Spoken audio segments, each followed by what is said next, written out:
So, you want to play Japan and play Japan properly. Hey, there's Quahog Harbor. Look at all those old naval vessels. Yeah, look at them all. Because you're a massive weeb. I don't judge you. In fact, I'm here to help you. Let's go. 1936 Japan with Iron Man mode on and historical focuses. Now, I am using a mod, but all that mod does is allow me to name divisions after my channel members. Everything else is about as stock as it gets. So we have some organizing to do. Let's start off by holding shift and clicking this red icon here. Assign everything to a leader. We have one Marine. We're going to split him off into his own army, and we're going to park that army in Dailan. I like to assign a leader to him, Hitoshi Imamura, simply because he's a commando and I think it's fitting for the theme. Then we have about 15 of these guys, the Hoi4. They are to be in their own little army, and they are our big infantry template, the good infantry, let's say. They're decent. Not amazing, but they're decent. We're going to take 2 of these into their own army. Then we're going to take another 2 of these into their own army again, and that leaves us with 11 dudes. And the 11 dudes can sit around Tokyo. I really don't care. That leaves us with 44 divisions. Okay, 30 of them are infantry, and they're a really small, really cheap template. We'll keep them around for now. 9 of them are cavalry. Again, a really small, really cheap template, but cavalry's not particularly valuable to me. Yes, it's fast, but it doesn't really scale very well. I tend to simply switch these out to the really poor infantry divisions. There we go. We have 3 tanks, air quotes, and these are not great. These are in fact terrible. So we're going to switch these 3 tanks into the really small infantry divisions. Leaves us with 2 trucks. Now these are decent, not amazing, but something we can work with towards the future. And we're going to split these 2 trucks and we're going to add them to one of the armies that we just put 2 infantry divisions in. So this is 4 units, and we'll put those 4 units in Kyoto. The 2 units here that we split off earlier, we'll put in Hiroshima. Again, where you put them doesn't matter in the slightest. It's just easier to organize for me. Leaves us with 42 of these really small divisions. We're going to hit S. That splits the selection in half, so we're now only selecting 21 of them and put them in a new army. These 2 under a field marshal. There we go. We'll also put somewhere in Japan. Does not matter. In fact, you don't even need to assign any leaders to any of these guys. Okay, so that makes the infantry all come back to the home islands for organization and exercising. Speaking of exercising, everybody should be training. Hold shift and hit that cogwheel here. These units will keep training until they hit level 3 and then stop. Do that for pretty much every army here. Let's look at the Air Force. We have quite a few airplanes, so I want to select everything that's not currently on an aircraft carrier. Actually, I want to select everything, including the things on an aircraft carrier, and disband all of it. Mostly because they are terrible designs, but also because they're all positioned weirdly. Now, we're going to go into Taiwan here. Quick deploy, and I like to make a quick deploy for fighters and one for a close air support. We're going to quick deploy 1 wing of fighters and 1 wing of CAS. Speaking of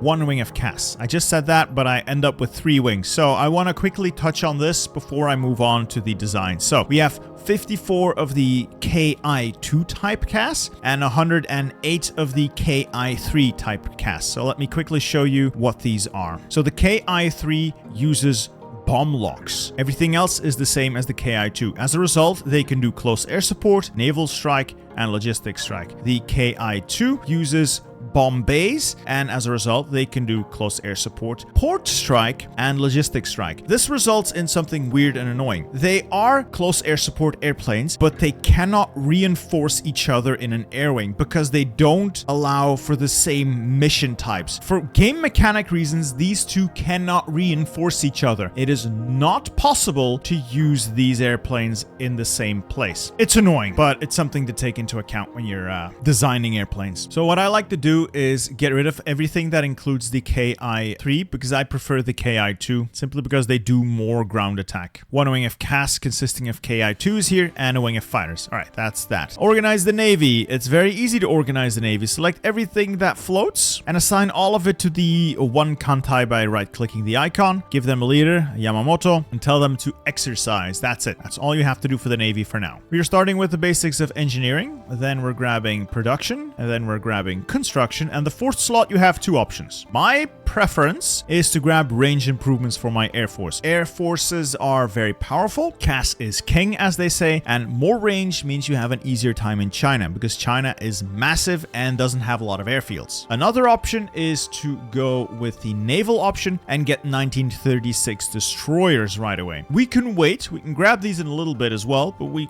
can do that first. It doesn't really matter much. I prefer to get the range improvements. Just use the Yokosuka Naval Arsenal. Doesn't really matter. Now, production. I want 5 factories making infantry equipment, 3 on support equipment, 3 on artillery. I'm deleting the basic light tanks because they're terrible. We're going to move these airplanes up. Interwar small airframes. These are our basic fighters. They are absolutely terrible. Horrible, useless garbage, but we have some of them. We're not going to make any more though. We are now going to produce Ki-2 interwar close air support airframes. They're also terrible, but they will serve their purpose later on. We then also have some basic carrier naval bomber airframes. Not amazing. Instead, we're going to make the B-2M, the interwar carrier naval bomber. This does just as well on a carrier as the other thing. It's just considerably cheaper. We're going to need a couple of these just to outfit our carriers. That's the reason we're keeping them in production. Then we're going to build some more trucks. We'll put a factory on trucks. We'll add more later. And we'll build some trains because Japan is going to need trains. That leaves us with a bunch of ships. We'll move the Congo class all the way down. Just hold shift, click the red arrow. Same with the carrier. Now, the converted cruiser, the Juho class, you could build it. It's not terrible. It's not amazing either. I'm going to keep building it now simply because I want to see it work, but honestly, could go either way with these. If you're looking to outfit your carriers, however, remove all airplanes from them and simply fill them with carrier naval bombers. All you ever want on a carrier is naval bombers. That's it. We're going to make everything down to a single ship to produce simply because the designs aren't amazing, but they've already had a significant amount of IC invested in them and we might as well finish them. So we're going to do that for all of the cruisers, all of the destroyers, all of the submarines. However, we're simply going to delete. Yes, they've also had a significant investment already, but they are truly garbage. Construction, we're going to lead with a little bit of infrastructure. I like to build infrastructure in Koshinetsu and in this northern province here, 3 in each place, and then follow up with civilian factories in those locations. We'll have plenty of military power as it is. This should be fine. We could adjust as we progress through the video and we notice stockpiles are low, stockpiles are high. We can simply adjust as needed. Focus is very simple. We purchase the Kohora faction, guide the Zaibatsus, and then work our way down to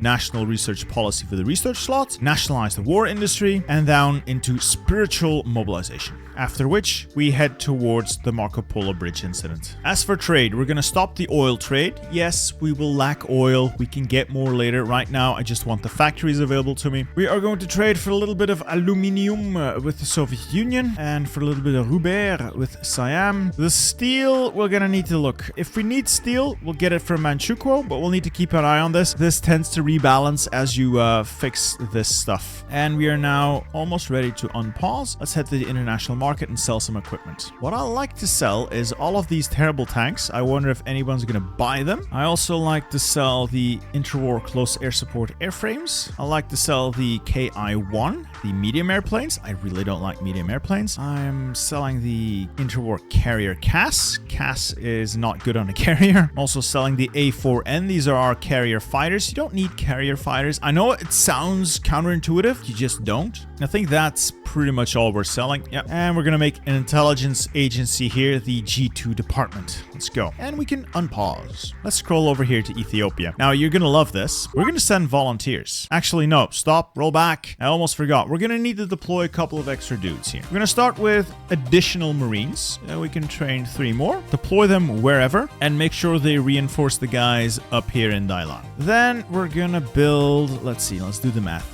3, that's 6. Let's build roughly 20. Let's build roughly 17 of the Chutonji-dan. These are the really small infantry to reinforce the other infantry units to their maximum. Put both of these on a high priority. Put garrisons on a high priority and operations on a high priority. Unit reinforcement can currently wait. Now, before we unpause, I know that I've already wasted some time. We're going to go talk to Ethiopia and we're going to send them volunteers. Mostly because we very much like to piss off Mussolini, but also because we very much would like to get get some experience early. And now we unpause. Now, first off, I want to say a massive thank you for hitting 200,000 subscribers here. It's been a wild ride and I want to celebrate. And to do that, I have come to you with something that I hope you'll like. These are some high quality, beautiful mouse pads. The design made by an actual human for once in this age of AI art. So Disc, you've done a wonderful thing with this. I love the style. I love the colors. I love everything about it, including the hidden details. Cool product, something useful, and it's not just my logo slapped onto something that's readily available. These are some really high quality mouse pads. I love the stitching. I've been using this one for a while. It's like the test sample they sent me. I love it. You can tell the people who make this, Epic Desk, I've partnered with them mostly because like the founder knows what you want. Trey is a PC gamer himself. He started Epic Desk because he was frustrated from the lack of creativity and honestly questionable build quality of what you can buy online mostly, and they have done some wonderful designs over the years, and now I'm very excited to partner with them myself. Look, if you guys want one of these, there is only one opportunity to get them. These are the dates. Miss them and you will never see this mouse pad again. It will never restock. It's one and done. So if you want one of these, check out the link down below. It will bring you right to the product page. I am excited for these. I will continue to use these, and I hope you guys are excited for them as well. Anyway, back to the video. Now, the units we sent were those 2 infantry divisions we split off earlier. We can send 2 divisions. We will send 2 divisions. And people are instantly buying all of our stuff. The divisions have reached Ethiopia. Where you want to fight with these guys is up north here in these mountains. They don't have to perform miracles, but it would be nice for them to get some of our generals leveled up a little bit. I like to level up this guy here, Shizuju Tanaka. He has fewer traits than the guy above him, and he hasn't been assigned an officer corps role, so I can make this guy into what I want. And all we do is defend Ethiopia in the north and fall back as needed all the way down to maybe Addis Ababa. We'll have to see how the situation in Ethiopia progresses, because there are ways to salvage these guys so you don't lose them when Ethiopia loses. We'll have to keep our eye on them. We have the G2 department. What we're going to grab is 5 upgrades for the agency branch. That gives us our second spy. The 5 I usually grab is the Cryptology Department, the Radio Interception Group, the unfortunately named Pills, and Invisible Ink. You can always grab the top slots here as well, but for China, they're not that important. But Cryptology is pretty cool. We're going to make our first political power spend. We're going into our decisions, scroll down, and there we find the Inter-Service Rivalry. Now, you can read the tooltip for yourself, but essentially you get 4 free military factories, 5% more factory output, 5% more military factory construction speed, all at the cost of 30 political power, which is nothing, and 10% less dockyard output, 10% slower dockyard construction speed. That's an absolute win. You could also instead prioritize in army aircraft construction for more CAS, but I don't think it's as valuable. 4 factories though, that's a no-brainer. We're going to click this, and those 4 factories will be immediately assigned. I like to assign 2 of them to infantry equipment, 1 of them to support equipment, 1 of them to artillery, and factories that follow from this point forward are going to go into extra CAS, extra trucks, and some fighters once we get a couple of decent fighter designs. Like I said, the initial fighters we start with are utter trash. They're not worth building at all. We have our first spy. Let's hire this girl, Yoshiko Kawashima, because she has the Chinese nationality, and we're going to use her to build an intel network in Beijing. Kohoda faction purged. We have our range improvements. Let us go and grab our improved destroyers. We also have our electronic research. Let's grab mechanical computing. And units are slowly but steadily trickling in. Make sure they all go to their assigned armies. We have 60 political power. What we are going to do now is get a chief of army. I like to hire Prince Kan in Kotohito simply because he gives us army experience gain and 5% division attack. He's not great, but it is army experience early that ticks daily. National mobilization law is next after guiding the Zaibatsus. We have our basic machine tools, and now we can move on to improved machine tools. Our spy in Chongqing has reached more than 50% network strength. We're going to put them on quiet intel network. What that does is maintain the network as it currently is, so it stays at 55. It doesn't drop, nor does it go up, and as a result, they also become incredibly unlikely to get caught, which is good. We just need over 50% network strength so we can keep doing collaboration governments. I just need a couple more spies to be able to do them. I've also stopped my trade for steel since we have plenty of steel. With most of our ships done, we don't need as much steel anymore. All right, Spain has done the thing. We're going to have a chat with the nationalists. We are, of course, going to send more volunteers. We have that army here consisting of 2 infantry units and 2 motorized units. We're going to be sending them. That's 4 units, along with some air volunteers. We should send those over as well. Now, the amount of air volunteers you can send is based on the amount of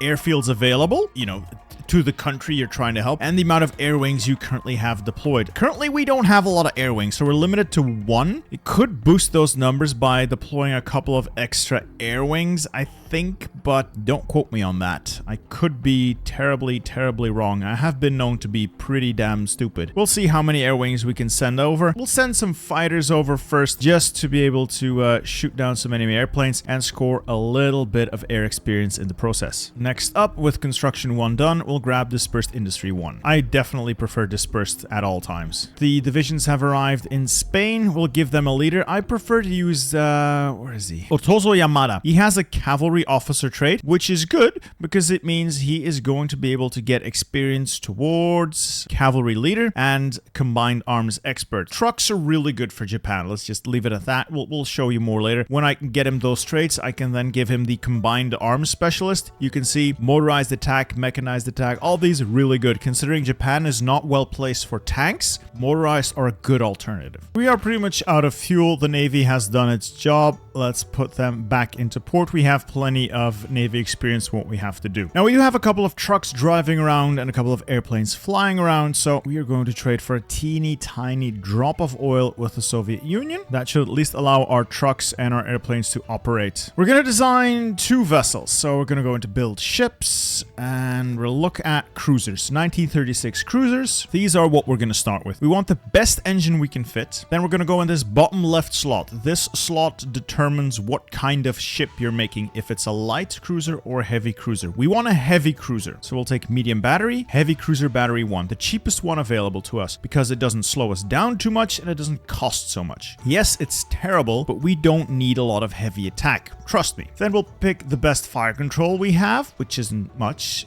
yet. And then each of these slots up here, mid 1 custom, mid 2 custom, and secondaries, we're going to fill with secondary battery number 2. We're going to assign a military industrial organization. I think we'll go with Yokosuka Naval Arsenal. And what this creates is a heavy cruiser that counts as a capital ship, so it will screen your carriers. It has a heavy gun that's terrible, that it will use to shoot at the enemy, but it doesn't matter. It has a bunch of very light guns that will also use to shoot at the enemy, and these will be targeting the enemy screening vessels, so the enemy light cruisers, enemy destroyers. They will shred those ships. At the same time, the enemy's heavy ships will be shooting at this guy because he's a capital ship. Fortunately, he's also very, very fast at 35 knots. It doesn't have any armor because it will be speed tanking, if you will. This thing will be shredding its way through the enemy's screening line. We're making these for the foreseeable future, and we're going to back them up. We're going to back them up with destroyers, and this is part of our 1-2 combo. 1936 destroyers, cheapest light gun we can fit, a decent torpedo. You can go with a really cheap torpedo as well. It doesn't really matter, but I can go with torpedo number 2, best engine I can fit, and that's it. Could add fire control. You don't have to. Might as well. Again, you don't have to. And what this destroyer will do is screen your capital ships so they won't get torpedoed instantly, do a little bit of skirmishing, but most importantly, once that heavy cruiser has dealt with the enemy screening vessels, it's shredded those destroyers and light cruisers, these guys will torpedo the hell out of the enemy capital ships. I could be wrong though. I've been known to be wrong, so again, if I'm wrong, let me know in the comments. 150 political power. There we go. Let us hire the silent workhorse for more political power. And with our army experience trickling in, we're going to make a couple more changes. Spirit of the Academy, I like to pick bold attack. This will allow our generals to level up and get more attack. Alternatively, political loyalty is not terrible for stability. We don't need it. Theater training is also pretty good if you're trying to farm terrain traits, but you lose this when we go out of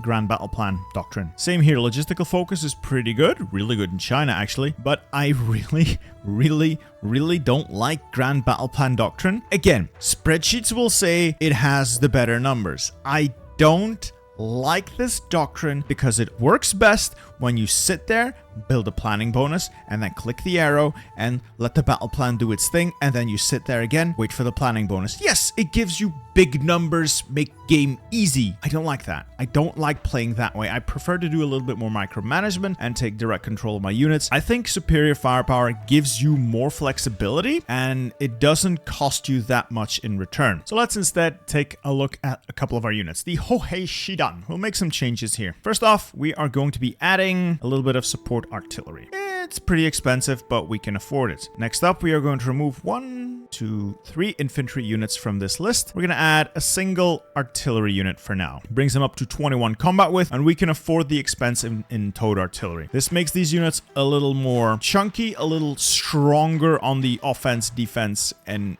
every other fence. It allows them to do more damage, essentially. More soft attack is good. Nationalize the war industry, and we'll join the anti-commandeer pact. So we've got all of our factories assigned. Like I said, 3 on CAS, 2 on trucks, 1 on trains, 1 on bombers, well, naval bombers, 7 on guns, 4 on support equipment, 4 on towed artillery. That leaves us with 1 extra. And we're going to start making slightly better fighters. So the best engine we can fit and as many light machine guns as we can fit, along with the either drop tanks or extra fuel tanks. It depends on what kind of range we're looking at. I prefer the extra fuel tanks because they give us a massive amount of range. And yes, it reduces our air defense, but we're not up against all that many enemy fighters anyway. So I think this is a good compromise. I will put 1 of those in production so we can at least replenish our air losses. And as we get more air experience, we're also going to improve. The CAS is going to be slightly better by adding better engines and then just cramming as many of these small bomb bays on there as we can. We are going to take these 22 divisions, of which 11 are Hoi4 and 11 are Tuton-shi-shidan, so the terrible ones and the decent ones. We'll convert all of them into the decent ones. Yes, we are guns and artillery short, but that will resolve itself. Don't worry. And we're going to put them on a fallback position in these 4 tiles over there. And they can then guard the border with China. The 4 Marines here can get a naval invasion order from Dailan into the port over there in the Shandong Peninsula. And we will add more units to this later on to also land north here and south here so we can really hit the tip of that dong. Speaking of Marines, they need a little bit of extra oomph. See, these guys are not terrible, but they're not great either. Want to add 2 more Marine units to them and some extra artillery. I like to get them to, let's see, 25 combat width. It's not amazing. It's probably nowhere near optimal, but I think this is okay. Good amount of bite to them, nice amount of soft attack. These guys should be able to punch their way through and land navally. Of course, you can tell we're going to need a lot more artillery, so I'm going to add a factory to artillery, factory to support equipment. Everything else we'll leave as is. All right, we have our improved machine tools. Let's grab construction. We have our 3 spies, and now we're going to do the thing that we're going to do. Intelligence agency into operations, prepare collaboration government. Commence when ready, automatically repeat. We're going to select the 2 operatives that are not Yoshiko Kawashima, that are not maintaining a spy network. What this is going to do is just continuously over and over and over create collaboration governments in China. We want at least 2, preferably 3. Why? Well, without collaboration governments, we will have to walk past Chongqing into Chengdu, Yan'an, Kanding. We will literally need to take every single victory point in China and then some to capitulate them. So that means walking over here. It's a very long way, as you can tell. And supply, well, supply is shit. If you have 2 collaboration governments, you're gonna have to walk towards Chongqing still. You know, it's a little easier. And if you have 3 collaboration governments, they are likely to collapse by the time you've got Changde, Changsha. So everything on this side, you might not have to walk to Chongqing, but you're gonna be close. At least our general in Spain has reached cavalry leader. We'll give him combined arms expert. This will make him very valuable in future. And we'll keep farming experience. In Ethiopia, I don't know what the hell Mussolini is doing in Ethiopia, but the Ethiopians are pushing. We now have spiritual mobilization, and it's time to head towards the Marco Polo Bridge incident. So liaison conference, Greater East Asian Co-Prosperity Sphere, and Marco Polo Bridge incident. And that is where we kick off the war with China. And again, these divisions will all be named after channel members using the mod. Anyone who supports the channel through a membership will have their name added to a list that I will then use to name these divisions after you guys. And that way you can support me in my pursuit of keeping this channel afloat and paying my mortgage, and you can join me on my glorious conquest of the world. It means so much to me. You guys are willing to support me through this. This is amazing. Now, in preparation of our eventual invasion of China, we're going to take a quick look at our supply situation. So most of the supply flows in, as you can see by these lines. It flows into the port here in Dailan and then via railway to the naval base of East Hebei and the main front line. Now, there's a couple of problems here. Namely, it's all relatively low level. Well, that's not true. The Manchurian parts of this are level 4. That's fine. But then the parts in Dailan are level 1, and this final link here to the supply hub in East Hebei is also level 1. We want to get this at least to level 3. Well, level 2 is also fine, but level 3 is just that much better. So we'll move these up. Want to finish the civilian factory first, and then I want that railway built, so the troops on the front will be fully supplied. That's pretty big. This is absurd. There are now Australian divisions here as well. There's Canadian divisions here, and the Italians are being pushed back. Let's also pick up the logistics companies. These might be very useful in China and maybe in future in Russia as well. Anyway, our first collaboration government is done, and the next one is being prepared as we speak. It will need a little bit of equipment, but should be okay. And now we start our way towards the Marco Polo Bridge incident, and now let's make sure everybody's in position. So we have one army of the fairly good division, so the 21 with infantry. We could downsize this to 15 with infantry, but 21 will do for now, and we'll put them under the command of Tomiyuko Yamashita. He will do. Then we have the back line here of complete fodder. We'll put these under whomever, really. Toshinozo Nisho. And then we have another 24 divisions currently chilling on mainland Japan. We have another use for them later. They can go to whomever. Samurai lineage. Sure. Our Marines are currently ready and willing to go in, but we need support, and the support will come from the units that are currently deployed overseas. When we start our war, they will be returned to us, and they will join the Marines for their planned naval landing. So let's see how the Air Force is doing. We have a couple of airplanes. Would very much like to have some more, but gotta wait for construction. No way. Italy and Ethiopia have signed a white peace. No way.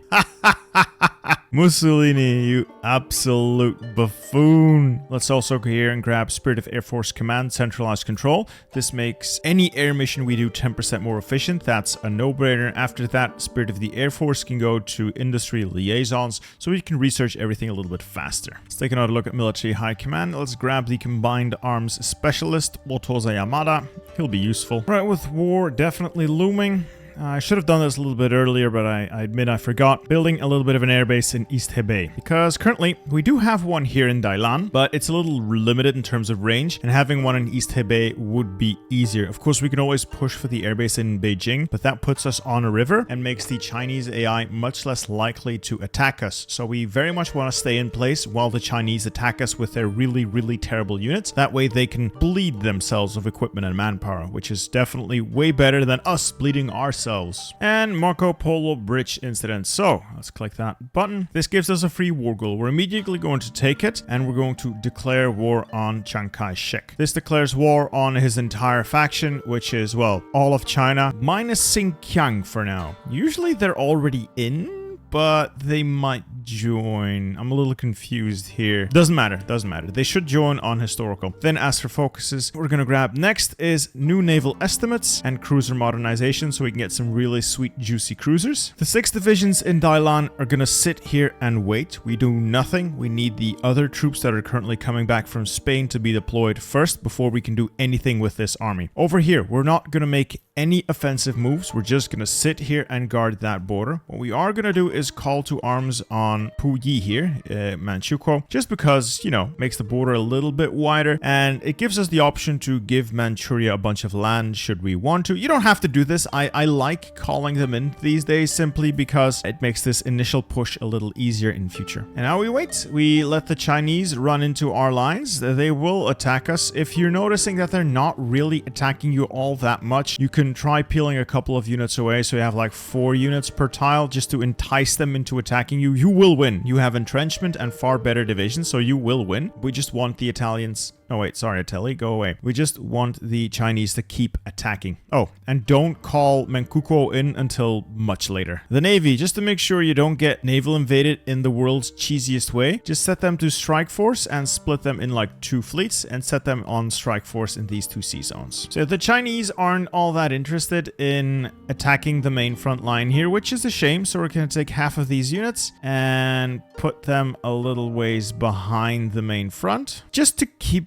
them interested in attacking me. I want to bait the Chinese into mindless assaults on my line. Right, our volunteers have returned. These 4 units are also going to go in here. So that will lead with... Okay, you go there, and you go... I'll make it like this. This guy commands 7 divisions, of which 3 are infantry, 4 are marines. I think I can make 1 more marine. No. 4 marines, 3 infantry. The 4 marines hit the port at the very tip. The 3 infantry divisions hit the tile left of the port, the northern tile. Then we're going to take that army that has 2 more trucks in it and 1 infantry guy. We'll take the infantry guy, convert him into a truck. He should be up. We can afford that. And these guys are going to plan their own little naval invasions, again, from Dailan into that bottom tile here. Now, the reason I'm not assigning these guys just to the naval invasion army is simply because, well, they have cavalry leader and they have combined arms experts, so they get a lot of bonuses here. And don't forget, start clicking this button, escalate the war in China. I think that shows up every 2 weeks, every month. I keep forgetting, but we need to keep clicking it because we are pretty screwed when it comes to this penalty, the Marco Polo Bridge incident. It really, really hurts us for some reason. I think the game just wants us to slow down our attack into China. We can easily overrun them, but we need to do that a couple of times. And while we're waiting for those things to come in, we'll simply sit here on the defensive. Unfortunately, it seems like China is not at all interested in attacking us, which is a little rare. Usually they're very gung-ho about pushing through here. Now, while we're waiting, I'm just going to quickly justify a war goal on Xinjiang. Usually, like I said, they have already joined the Chinese United Front. In this case, they haven't. I don't really know why, but a war goal takes us 10 political power and 10 days to justify, so might as well do it anyway to make sure they're involved when the peace deal happens. When we declare war on them, they are simply going to join the Chinese United Front. That's the second collaboration government, and now we prepare the final one. Commence when ready. That will give us 3 collaboration governments in about 90 days, 150 days. Yeah. We also have more naval experience. I'm going to spend some of it on the Marine Special Forces. This will give the Marines a little bit of an easier time making naval landings. We've escalated the war in China 3 times now. I think we can start with our naval invasion. So we are going to make sure at least one of these fleets is set to naval invasion support. Might as well be both, but you don't need to. Set them to naval invasion support. The ships will then reposition themselves to help out the naval landings. And now let's check again. We have CAS overhead. Navy will support the naval landings, and all we have to do is set the invasions to go. I'll slow the game down a little so we can check what happens. As you can see, there are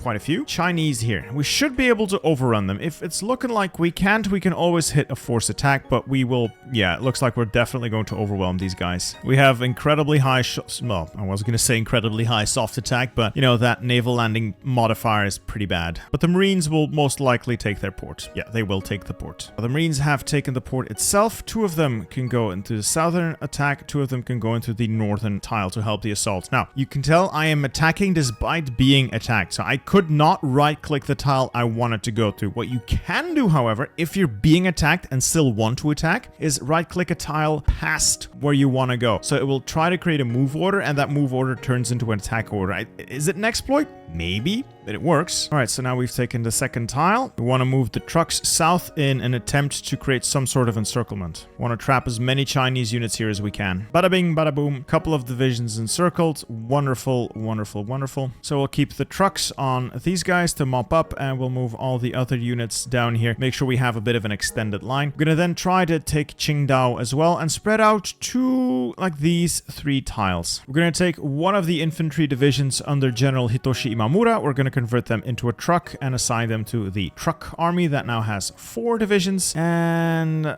let's get cracking. I want these trucks to be the shock troops, the ones that go in first, guns blazing. Now the massive soft attack of my divisions is starting to come into its own. We are able to dislodge enemy units with virtually no resistance. We're going to keep pushing actually until we get to Jinan over there. That's a good place to stop, mostly because it has supply. As these units are taking that critical supply hub, we're going to go back to mainland Japan. We're taking these 24 not great divisions and we're going to simply send them over to the mainland. I'm also going to convert them into Hoi4. We're still lacking some artillery, some infantry equipment, but those losses lacks will be fixed by the time they arrive and we won't have any real issues here. After the Panay incident, the United States are going to pressure you, demanding an apology and some compensation. You can never bow down to decadent Westerners, but this gives the USA the ability to go to war with you. Not all that threatening, but not something we want. It would be a significant speed bump. Simply agree to the American terms. It cost us 100 political power. Yes, it's a setback. Yes, we'll have to deal with the Marco Polo Bridge incident for a little bit longer. Honestly,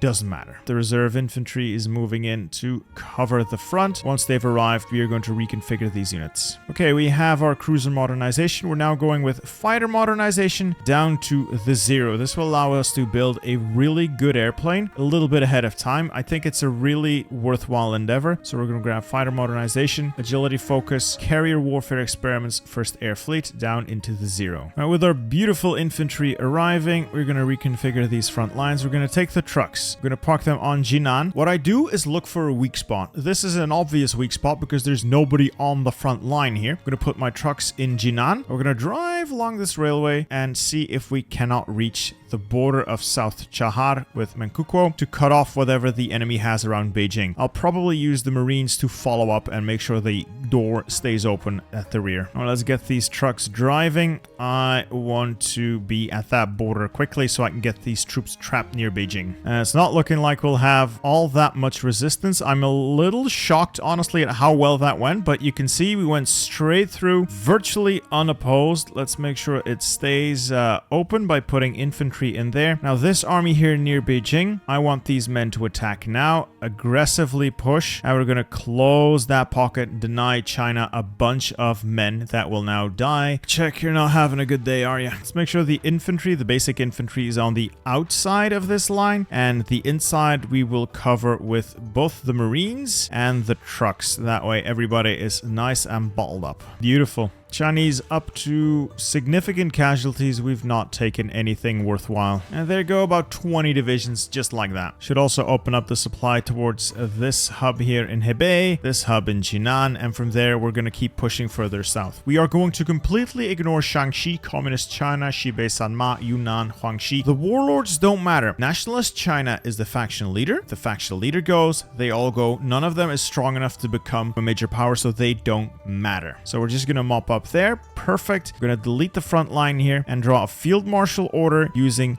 the 2 good infantry units. So these guys, these 2 armies are going to now fill out that front line. And once everyone's in position and the front is solid, we're going to move in for the next stage of our operation, which will be to seize the area of Shanghai. And to do that, we're going to take our Marine guy. We're going to make sure he has 4 Marines from Qingdao into Shanghai. I like to use the Marines to hit the actual port, and then the other units can hit the tiles next to the port. So 2 infantry hit the tile here next to Shuzhou and Shanghai. Then we're going to go over to the trucks. We're going to take 1 truck, naval invasion from Qingdao, and it's going to go up here as well. So a total of 3 units will land there, 2 infantry, 1 truck, and then the remaining 3 trucks are going to take a naval invasion order from Qingdao to the tile here right below Shanghai. I'm also going to upgrade the railway leading into the supply hub a little bit. We have currently supply coming in from Qingdao, but it's only a level 1 railway. Higher levels are definitely worth getting. We're landing near Shanghai.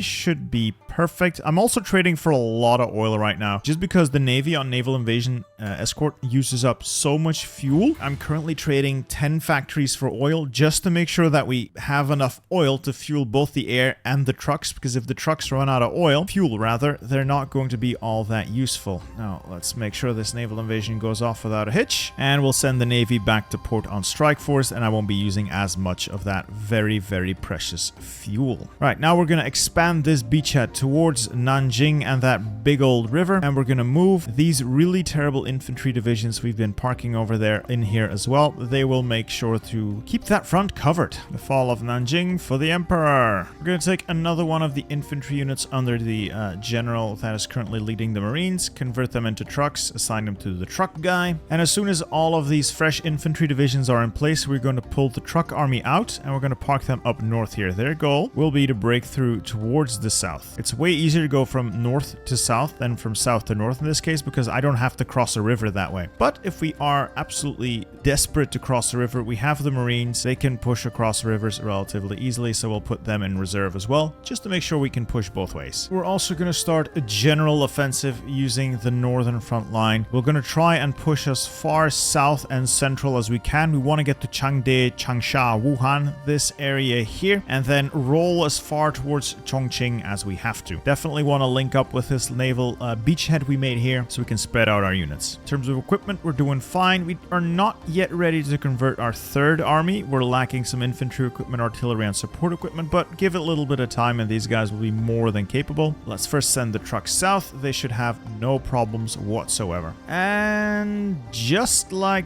that, we are touching tips, I think. Come on. Let's launch a pinning attack there to make sure they don't reinforce. And go on. There we go. I'm going to delete the orders down south here. Just delete all of these orders. All of these orders go away. And we'll lengthen the field marshal order to include the entire new front. Make sure all of the infantry units are assigned to it. We'll make sure all of the motorized units are assigned to this place here, just so we can quickly destroy whatever we have encircled down here, along with the Marines, just to mop up the little bit of a mess we left here near Nanjing. Want to quickly overrun this so it doesn't become a problem, and make sure everybody is strategically redeploying where they can. I'm just using the speed of these trucks to rush along railways towards supply hubs once I've made a breach in the enemy lines, to just capitalize on the fact that they really don't have anything that can stop me at that point. They are overcommitted. They have lost significant forces trying to stop me already because they can't stop me. And now the trucks are going to mobilize around Jingzhou, and we're going to try to rush towards Wuhan. Meanwhile, naval invasion is being planned for Fuzhou, and everything is moving along steadily. It's August. We've pretty much won. Their forces are whittled down to pretty much nothing. 500,000 casualties. We've barely lost anyone. Another nice little encirclement here. There we go. Let's keep the trucks moving south. We'll use the infantry to clean these pockets. If you're wondering how I'm starting these individual orders, so why I start that red arrow and not that one, simply hold shift and click this. So click the order. Let me show you like this. Hold shift, click that, and then while still holding shift, click the arrow you want to activate. You do the same thing with deactivation. Hold shift and then click whatever you want to deactivate. So that way you can do individual orders. It's very helpful. With all that going on, let's launch our naval invasion to the south here as well. How is China looking? Not amazing. At this point, I'm also going to call Manchukuo in, simply because, well, you don't have to. They're worthless, but I like to give them the core in Suyuan and in Ordos, simply to make them a little bit bigger on the map. I know, it's stupid and you don't have to do it, but it's why I do it. Naval invasion here is going well. Fuzhou is almost captured. That's another victory point that falls. And the marine units here will simply dig in around Fuzhou. Maybe we can take 1, 2... there's only 5 of them, so we don't want to push out too far. As far as focuses goes, we're still working our way down to the 0, so carrier warfare experiments and first air fleet. And just like that, we've linked up with the naval invasion. This line's getting really long. We'll just go for an all-out assault along the main front line now. I can afford to take some losses. The enemy is pushed very thin. They've lost 700,000 men. I think I can afford to make a bit of a push here to see where we can end up. The goal here being Wuhan, Changde, Changsha, and Nanchang, so central China over there. We want to grab as much of the victory points there as we can, as well as supply supply. We desperately need supply hubs. We have pushed to pretty much the edge of what we can deal with. Unfortunately, I can't motorize my supply. People are going to say, I told you so. I told you so. I know what I was doing. It's fine. And we are doing it. We've taken the supply hub above Nanchang. We're going to take Nanchang itself, and that allows us to push past Wuhan, Changsha, Changde, and it will see the total collapse of China. Meanwhile, keep building up your military factories. We're going to need a lot of mills if we are to face down the Allies. Well, realistically, we don't. I know tricks and there are ways, but it's always a good advice to get more military factories, you know, usually. 96%. Okay, so we're going to need to go to Changde. I can do that. Let's bring up the Marines to make the river crossing happen, and then it's on to Changde. And there goes the city of Changde, and with that, all of China.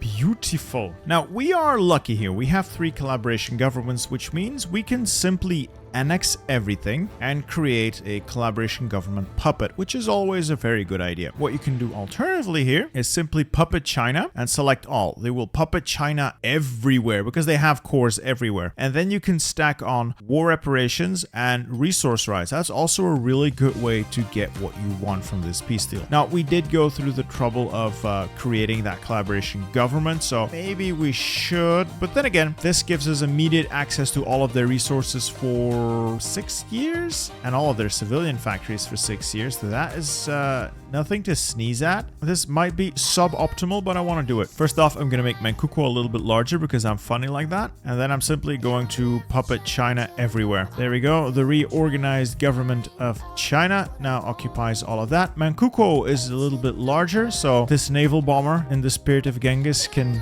live on because it's so funny. And we have ourselves a bunch of additional factories. So we have 75 civilian factories. We have 67 military factories. It's not terrible. And most of all, we have a bunch of resources. So it's unlikely that we'll need to trade for things like steel and other things. And now we can build up to our next enemy. It's taken us a year, less than a year, to take down China. It will take us much less time to take down the colonizers like the UK, like the Netherlands. We will have our East Asian Empire, and it won't even be all that difficult. Personally, what I prefer to do is ask Italy, you know, Italy, I'd like some military access, and they will accept. And Germany will ask if we can get some docking rights, and they will also accept. There we go, docking rights and military access. As for docking rights, again, just get the fleet into one big death stack, delete all of their orders, and we're going to sail the fleet over to either Wilhelmshaven or Hanover. Let's just sail the fleet over to Hanover, and the military, the entire armed forces, can go for a little trip to Italy, somewhere around Venice or Bologna.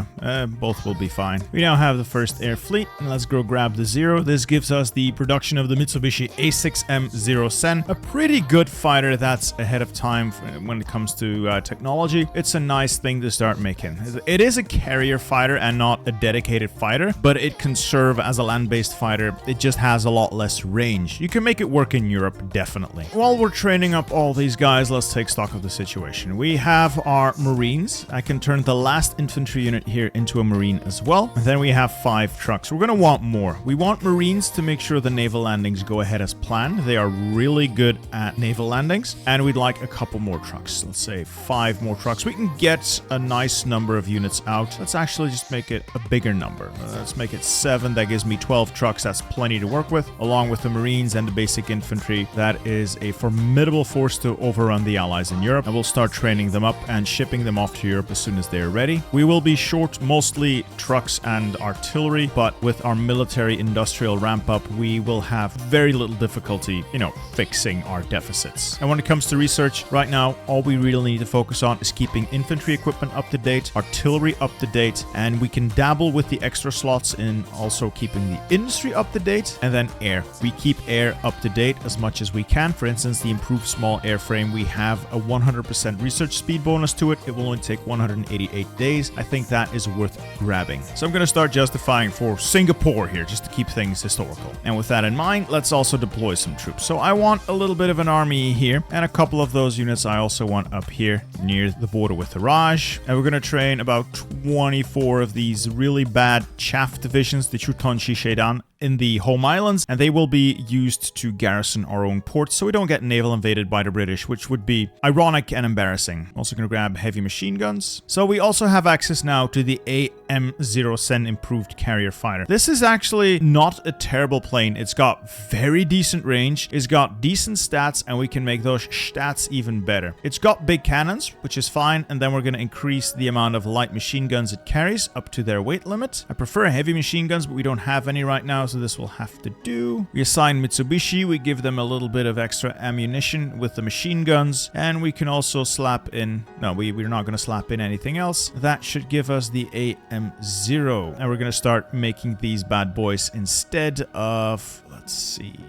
Mitsubishi will do. Start making these guys instead of our usual fighters. Now, the annoying thing is that normal fighter wings cannot be reinforced using carrier fighters, like the two different types of cast we discussed earlier. So it's a bit of a logistical, wouldn't say nightmare, but it's annoying. So it's probably a better idea to actually start up a second production line of improved carrier airframes and keeping some basic small airframes like these guys in production, just so we can reinforce the units we already have while we transition to the new airplanes. We'll start parking our spies in the Allies as well. I'm going to put one spy in Calais, and I'm going to put 2 spies in the UK, just so we can get spy network going in both countries. Should have done this as soon as the war stopped in China, but I forgot. I admit I'm a bit of an idiot. For the trucks, we're going to add support anti-air. We'll look at logistics, but we don't have the trucks for that now. We can afford that change, yes. And then for the Marines, we're also going to add support anti-air. Save that. I've also changed the engineers on the Marines into pioneers, since pioneers give you massive bonuses when it comes to amphibious assaults, and that is really the primary use for the Marines, to make those naval landings and cross those rivers, and that is where the pioneers really come into their own. And our justification is finished. We are now going to declare war on Singapore. Well, actually, we can just immediately declare war on the Overlord, the UK. Slow the game down a little bit. This navy stays in port for the time being, and these troops can stick around for the time being. We're going to wait and ask for military access from the Germans. They will give us that military access now because we are fighting on the same side in a war, and we're going to make use of that now. So, the Marines, we can stop exercising, halt all orders, and we're going to take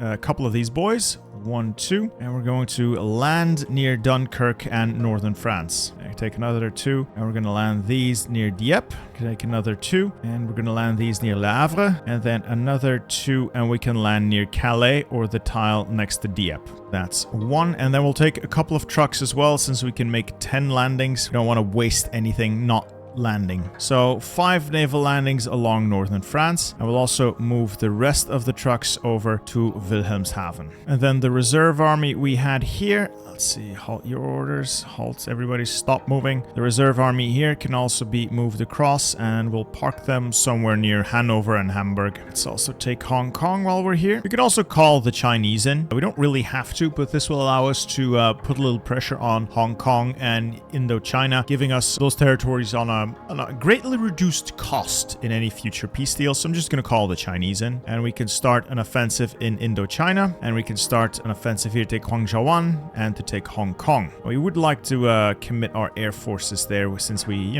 can actually do that now. A Hong Kong taken, that wasn't too difficult, and we'll just guard China's coastline with these units now. I'm not expecting a massive naval invasion by the UK, but it would be embarrassing if it happened. Oh great, France is incompetent. They've allowed Germany to push through the Maginot. That's impressive. The AI is really not in a great state. We're assaulting Dunkirk. We should be able to make naval landings here. The reason we use the Marines is because often the French and any other AI will actually be guarding its coastline, and we will have a bit of a fight on our hands. But it looks like everything is going quite well, and we're going for a trip towards Paris as soon as possible. And as you can see, resistance is futile. The Imperial Japanese army can do whatever it wants to. And there go the French. They have capitulated, and they have capitulated to us, which is great. We just need to mop up whatever remains of any British forces. Now, one thing to note, you're also going to want to take Corsica. If you don't have it through occupation now or in the peace deal later, you're going to want to take Corsica if you want the bicycle achievement. I keep forgetting what it's called. I think it's Tour de France, but you need all of the French cores, French mainland cores. So that is France, obviously, and includes Corsica. I don't believe it includes Algeria, but I could be wrong. I have been known to be wrong, but I don't think I am wrong. Belgium, okay. I really hope they eat Luxembourg as well. Otherwise, it will be a bit stupid. You know, while I have troops here, might as well just take a trip into Belgium and get a little bit more war score. I doubt I'll get much, but anything is welcome. All right, we're not in the same faction. Belgium hasn't joined the war. Well, that's all of Europe committed, so let's just go in there and naval invade the UK then. Now, the UK is a bit of a hit and miss. Sometimes they're guarding their ports and the rest of their island exceptionally well. In this case, they're not. Now, what we're going to do here is every time we land, we're going to turn off allied supply. I don't want anyone but us getting supply in these areas. And then we're going to go in there, guns blazing. The goal will be to encircle the capital of London, but not to actually take it. If we take the capital and push roughly towards Liverpool, Hull, maybe Newcastle, the United Kingdom will capitulate. We don't want them to capitulate just yet. We want them to take their time in capitulating so that we have a little more time to, you know, get more participation from this war. Right now, we're sitting at 18%, which isn't terrible, but it could be better. Well, we're up to 38th participation. We get 40% at the peace deal. It should be fine. More than enough to take what we want. Let's take London and end this because we are short on convoys and we're short on oil. Let's just not make this more painful than it has to be. Peace deal. Now, if we're playing this historically, what I want to do is, of course, return these cores to China and take for ourselves, for instance, Indochina. Now, I would do that through puppeting, but you do you. I would recommend taking the rubber in Indochina, so either through puppeting them or through occupation, and do the same with the East Indies. If you're interested in getting the Tour de France achievement, now is the time to focus all of your points first on taking all of mainland France, including Corsica. I already have the achievement. I'm not currently interested in it, so I won't waste points there. Once you've taken the territory you want, it's usually a good idea to steal some of the UK's fleet. I tend to look out for their 1936 heavy ships, if they have any, and 1936 carriers, if they have any. It's usually the Ark Royal, the Illustrious. Those are the more valuable ships they have. And at that point, from this point forward, you do whatever you want to do. You are more than well equipped to fight anyone else. You're in a position to go in on Russia from the Far East if you want to, and you're in a position to naval invade the United States if you want to. Or if you don't want to naval invade the United States, another tip I can give you is spend those points on taking Canadian provinces, giving you a land border to work with. For instance, if you take Ottawa and St. Lawrence, New Brunswick, this will give you a land border along with a port for supply with the New England side of the USA, and you can invade through there. It's way easier than having to naval invade or having to push up through Mexico. And with that peace conference, the Treaty of London, we have established our Japanese empire. The greater East Asian co-prosperity sphere is dominant in the East. We are well positioned to go in on the Comintern should Germany start a war, which they would never do. They would never break non-aggression pacts. No, never. But yeah, we are perfectly positioned to strike at the Soviet Union. We are also perfectly positioned to strike at the United States with our Unitary Canada. Oh my god, that man's a Disney villain. Yeah, with our Unitary Canada puppet, perfectly positioned to strike at the United States should we so choose. We have all of these lovely little islands taken for ourselves. We have also taken the territories here in Indonesia. Now, again, you can puppet all of this instead of manually taking it. That also works. I just wanted to paint my name over the map. So from this point, I leave the rest of this campaign up to you. If you want to make Japan even greater than it already is, you can look east, you can look west, you can even turn on the axis at this point. The world is your oyster and Japan is ready for true greatness. Anyway, I hope you guys have enjoyed this video. I hope you guys will enjoy this next one as well. See ya.